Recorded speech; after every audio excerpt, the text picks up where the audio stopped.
కప్పయ్య గొప్ప. సింగారపల్లిలో సూరన్న తాతకు చిత్రమైన అలవాటు ఒకటి ఉండేది.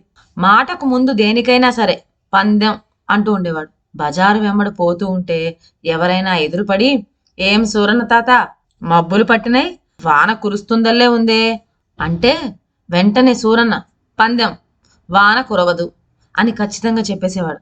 ప్రతిదానికి ఇలా పందెం పందెం అనే సూరన్నకు ఈ దూకుడు మాట ఒకప్పుడు ప్రమాదంగా కూడా పరిణమించేది. ఒకసారి ఒక పల్లెలో శుభ అశుభ కార్యాలకు మంత్రాలు చెప్పే పెద్ద శాస్త్రులు గారికి జబ్బు చేసింది. వచ్చిపోయే వైద్యులు నానా హడావిడి చేస్తున్నారు. బంధువులు స్నేహితులు పోగయ్యారు. శాస్త్రులు గారి ఇల్లంతా కోలాహలంగా ఉంది. ఆ సమయానికి మన సూరన్న తాత ఆ దారి వెంట వెళ్ళటం సంభవించింది. శాస్త్రులు గారి ఇంటి ముందు ఈ రద్దీ అంతా చూశాడు. ఏమిటి సందడి అని అక్కడ ఒకరిని అడిగాడు. శాస్త్రులు గారికి చెప్పలేనంత జబ్బు చేసింది.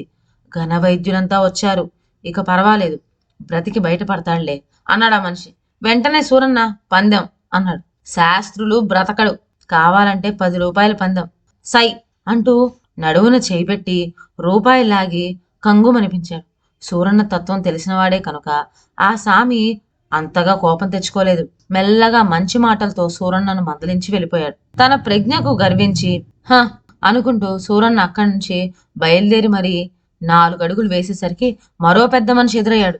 ఏం సూరన్న తాత, మన శాస్త్రులు గారికి ప్రాణం మీదకి వచ్చిందట, బ్రతకడనుకుంటున్నారే, నీకేమైనా తెలుసా అని అడిగాడు సూరన్నను. పందెం అన్నాడు సూరన్న తడుముకోకుండా. శాస్త్రులు గారు నిస్సందేహంగా బ్రతుకుతాడు, కావాలంటే 10 రూపాయల పందెం, సై అంటూ రెండిని చేయబెట్టి రూపాయలు బయటికి రాయి. ఆ పెద్ద మనిషి సూరన్నను ఎరిగినవాడే కనుక అతడు కిక్కురు మనకుండా వెళ్ళిపోయాడు. ఆ రోజుల్లో సూరన్న తాత ధోరణి ఇలా సాగుతూ వచ్చింది. ప్రతి దానికి ఇలా అతి చొరవుతో పందెం కట్టే సూరన్న తాతకు ఒకసారి ఒక కాలాంతకుడు తారసపడ్డాడు. ఈ సమయంలో సూరన్న తాతకు ఒక గొప్ప ఆలోచన తట్టింది. అదేమిటంటే, పొట్టేళ్ల పందాలు, కోళ్ల పందాలు లాగానే కప్పల పందెం మాత్రం ఎందుకు పెట్టకూడదు అని. అనుకున్నాడో లేదో వెంటనే ఊరి బయటికి పరిగెత్తి చెరువులో నుంచి ఒక పెద్ద గోదురు కప్పని పట్టుకొచ్చాడు సూరన్న తాత.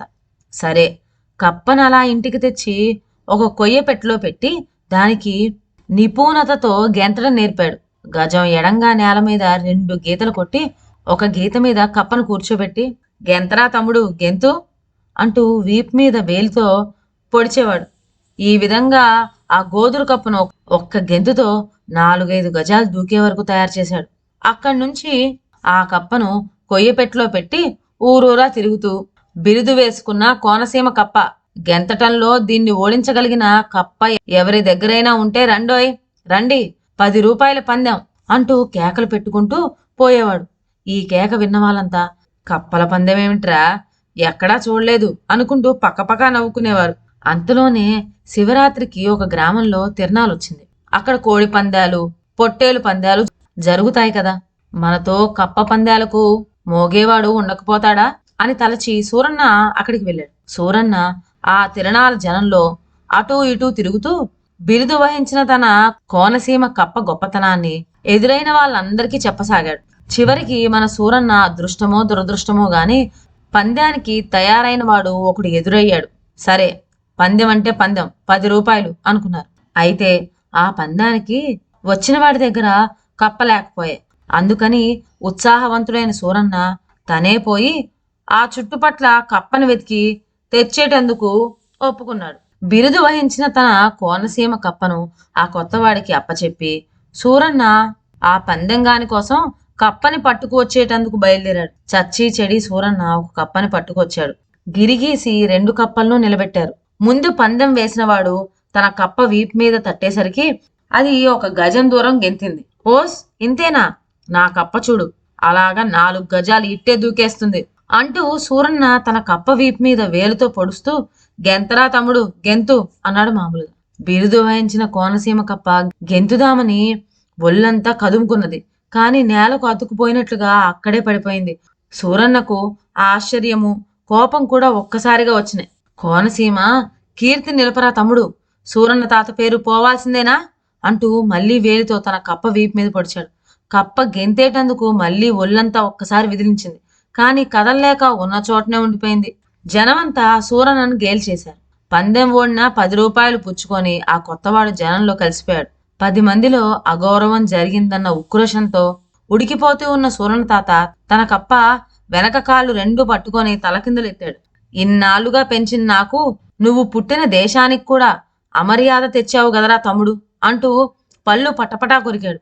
కానీ అదే సమయంలో కప్ప నోటి నుండి కుంకుడు గింజలు అంతేసి గుండ్రని గులకరాలు ఒక్కొక్కటే కింద పడసాగినాయి.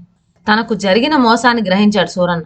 తను పందెగాడి కోసం కప్పను వెతికి తెచ్చేటందుకు వెళ్ళగా చూసి ఆ కొత్తవాడు ఈ బిరుదు వహించిన కోనసీమ కప్పకు ఒక్కొక్కటే గులకరాళ్ళు నోటి ద్వారా లోపలికి ఎక్కించాడు. ఆ రాళ్ల బరువుతో తన కప్ప ఎగరలేకపోయింది. ఇంకేముంది, తను పందెం ఓడిపోయాడు. ఇన్నాళ్ళ నుండి సూరయ్య తాత ఆర్జించిన కీర్తి ఈనాటితో మాసిపోయింది. సూరయ్య తాత పెంచిన కప్పకు బిరుదు పోయింది. అసలు మొత్తం సింగారపల్లి పేరే పోయింది. ఇదండి వాళ్ళ కథ. మరొక మంచి కథతో నెక్స్ట్ వీడియోలో కలుద్దాం. అంతవరకు సెలవు. నా ఛానల్లోని కథలు మీకు నచ్చినట్లయితే నా ఛానల్ను లైక్ చేసి సబ్స్క్రైబ్ చేయండి. షేర్ చేయటం మర్చిపోవద్దు. కొత్త కథ నోటిఫికేషన్ కోసం బెల్ ఐకాన్ ప్రెస్ చేయండి. Thank you.